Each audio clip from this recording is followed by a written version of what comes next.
YouTube ಚಾನಲ್ಗೆ ಎಲ್ಲರಿಗೂ ಹೃತ್ಪೂರ್ವಕವಾಗಿ ಸುಸ್ವಾಗತಗಳು. ಇವತ್ತಿನ ಶ್ಲೋಕ 41ನೇ ಶ್ಲೋಕ ಆಗಿರುತ್ತೆ. ಇವತ್ತಿನ ಶ್ಲೋಕ ಹೇಳುತ್ತೆ, ನಮ್ಮ ಜೀವನದಲ್ಲಿ ನಾವೇನೇನಾಗಲಿ ಒಂದು ಕರ್ತವ್ಯ ಮಾಡುವಾಗ ನಮಗೆ ಅಡ್ಡ ಬರೋದೇ ಕಾಮ ಮತ್ತು ನಮ್ಮ ಆಸೆಗಳು ಅಂತ ಈ ಶ್ಲೋಕ ನಮಗೆ ಸಂಪೂರ್ಣವಾಗಿ ತಿಳಿಸುತ್ತೆ. ಅದನ್ನು ಯಾವ ಥರ ಹತೋಟಿನಲ್ಲಿ ಇಟ್ಕೊಳ್ಬೇಕು, ಅದನ್ನು ಯಾವ ಥರ ನಾಶ ಮಾಡಬೇಕು ಮತ್ತು ಅದನ್ನು ನಮ್ಮ ಜೀವನದಲ್ಲಿ ಅದರಿಂದ ಯಾವ ಥರ ಸರಿಸಬೇಕು ಮತ್ತು ಅದನ್ನು ಯಾವುದೇ ಒಂದು ನಾವು ಮಾಡೋ ಗುರಿ ಮೇಲೆ ಒಂದು ಅವಲಂಬಿತವಾದಾಗ ಅದು ಯಾವ ಥರ ಅಡೆತಡೆ ಬರುತ್ತೆ, ಅದರಿಂದ ನಾವು ಯಾವ ಥರ ಹಿಂದಕ್ಕೆ ಬರಬೇಕು ಮತ್ತು ಅದರಿಂದ ದೂರ ಇರಬೇಕು ಅನ್ನೋದು ಈ ಶ್ಲೋಕ ನಮಗೆ ಸಂಪೂರ್ಣವಾಗಿ ತಿಳಿಸುತ್ತೆ.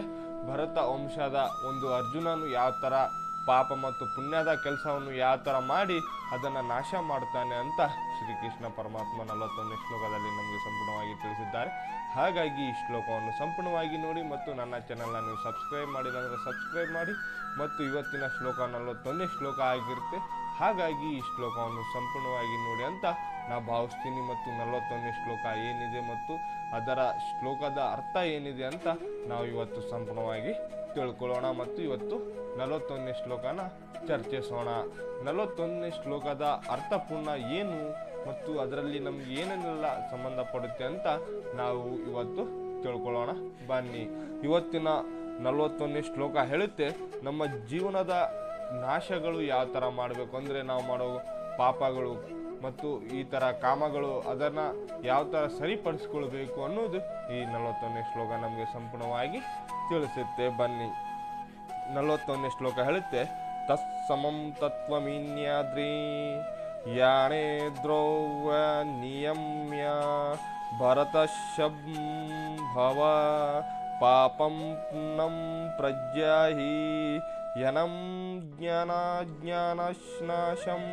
ಇದರ ಅರ್ಥ ಏನಂದರೆ, ಆದ್ದರಿಂದ ಭಾರತ ವಂಶದಲ್ಲಿ ಶ್ರೇಷ್ಠನಾದ ಅರ್ಜುನನೇ ಪ್ರಾರಂಭದಲ್ಲಿ ಇಂದ್ರಿಯಗಳನ್ನು ನಿಯಂತ್ರಿಸದೆ ಪಾಪದ ಮಹಾ ಸಂಕೇತನವಾದ ಕಾಮಕ್ಕೆ ಕಠಿಣವಾದ ಹಾಗೂ ಜ್ಞಾನ ಮತ್ತು ಆತ್ಮ ಸಾಕ್ಷಾತ್ಕಾರಗಳನ್ನು ನಾಶ ಮಾಡುವ ಈ ಕಾಮನನ್ನು ಧ್ವಂಸ ಮಾಡು. ಅಂದರೆ ಶ್ರೀಕೃಷ್ಣ ಪರಮಾತ್ಮ ತಿಳಿಸ್ತಾ ಇದ್ದಾರೆ, ನೀನು ಪಾಪ ಮಾಡು ಏನಾರ ಆಯಿತು, ನಿನ್ನ ನಿಯಂತ್ರಿಸೋಕ್ಕೆ ಆಗಲಿಲ್ಲ ಅಂದರೂ ಸಹ ನಿನ್ನ ಒಂದು ಕರ್ತವ್ಯವನ್ನು ಮಾಡು, ಆದರೆ ನಿನ್ನ ಕಾಮದ ಒಂದು ನಿಯಂತ್ರಿಸಿ ಮತ್ತು ಅದನ್ನು ಧ್ವಂಸ ಮಾಡು. ಯಾವ ಥರ ಮಾಡ್ತೀಯ ಅಂದರೆ, ನೀನು ನಿನ್ನ ಆತ್ಮ ಬಿಟ್ಟು ದೇಹ ಮಾತ್ರ ಅದು ಆಗಿರುತ್ತೆ.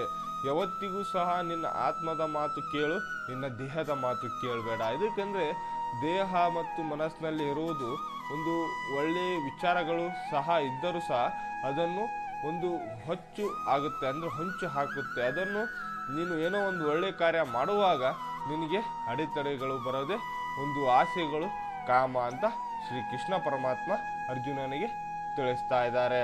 ಮತ್ತು ಅವರು ಹೇಳ್ತಿದ್ದಾರೆ, ನೀನು ಧ್ವಂಸ ಆಗಲಿಲ್ಲ ನೀನು ಮಾಡಲೇಬೇಕಾದ್ರೆ ನಿಯಂತ್ರಿಸುವುದು ಅಂದರೆ ಅದನ್ನು ತಡೆಗಡುವುದು. ನಾವು ಹತೋಟಿನಲ್ಲಿ ಇರೋದು, ನಮ್ಮ ಹತೋಟಿನಲ್ಲಿ ಅಂದರೆ ನಮ್ಮ ಒಂದು ಏನೇನಾಗಲಿ ನಮ್ಮ ಹತೋಟಿ ಅಂತ ಬಂದಾಗ ನಮ್ಮ ಒಂದು ಕರ್ತವ್ಯವನ್ನು ಬಿಟ್ಟು ಬೇರೆ ಯಾವುದಕ್ಕೆ ನಾವು ದಾಸರಾಗಬಾರ್ದು ಅಂತ ಶ್ರೀಕೃಷ್ಣ ಪರಮಾತ್ಮ ನಮಗೆ 41ನೇ ಶ್ಲೋಕದಲ್ಲಿ ತಿಳಿಸಿದ್ದಾರೆ. ಮತ್ತು ಸಾಕ್ಷಾತ್ಕಾರಕವಾಗಿ ಅಂದರೆ ಅರ್ಥಪೂರ್ಣಕವಾಗಿ ಹೇಳೋದಾದರೆ, ಕಾಮವು ಆತ್ಮ ಸಾಕ್ಷಾತ್ಕಾರದ ಮತ್ತು ಆತ್ಮದ ನಿಶ್ಚಯ ಜ್ಞಾನದ ಹಂಬಲವನ್ನು ನಾಶ ಮಾಡುತ್ತದೆ. ಅಂದರೆ ನಾವು ಏನೇನಾಗಲಿ ಒಂದು ಕರ್ತವ್ಯ ಮಾಡುವಾಗ, ಏನೇನಾಗಲಿ ಒಂದು ಒಳ್ಳೆಯ ವಿಚಾರದಿಂದ ಇರುವಾಗ ಅದನ್ನು ನಾಶ ಮಾಡೋಕ್ಕೆ ಬರೋದೇ ಕಾಮ. ನಾವು ಹೊರಗಿನ ಶತ್ರುಗಳಿಗಿಂತ ಮುಖ್ಯ ನಮ್ಮ ಒಳಗಿನ ಶತ್ರುಗೆ ನಾವು ನಿಯಂತ್ರಿಸುವುದು ಕಲಿಬೇಕಾಗುತ್ತೆ.